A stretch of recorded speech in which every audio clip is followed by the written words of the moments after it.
আমি তোমার প্রেমের ভিখারি ইয়া রাসূলুল্লাহ,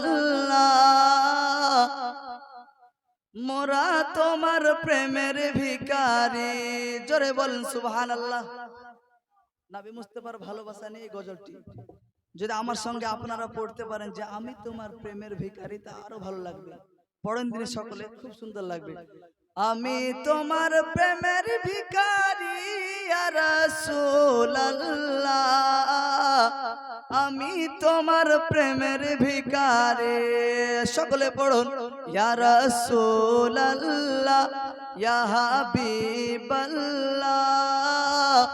আমি তোমার প্রেমের ভিখারি। পড়েন পড়েন, আমি তোমার সুবহানাল্লাহ। ইয়া রাসূলুল্লাহ, মোরা তোমার প্রেমের ভিখারি।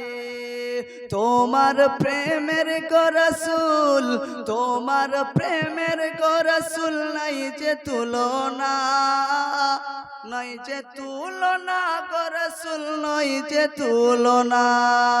দেখেন এবার কি বলে, ওই শুকনো খেজুর গাছের ডালের কথাই বলবে। তোমার প্রেমের গো রাসূল নাই যে তুলনা, নয় যে তুলনা গো রাসূল, নাই যে তুলনা। তোমার প্রেমে জিন্দা হইল উস্তুনে হান্নানা ইয়া রাসূলুল্লাহ, আমি তোমার প্রেমের ভিখারি। ইয়া রাসূলুল্লাহ ইয়া হাবিবাল্লাহ, আমি তোমার প্রেমের ভিখারি। তোমার প্রেমেতে আমার কলিজায় আঙ্গার, কলিজায় আঙ্গার গো রাসূল, কলিজায় আঙ্গার। কবি যে ছন্দগুলো লিখেছে, একজন কবি হওয়ার জন্য শুধু লিখে দিলে হয় না।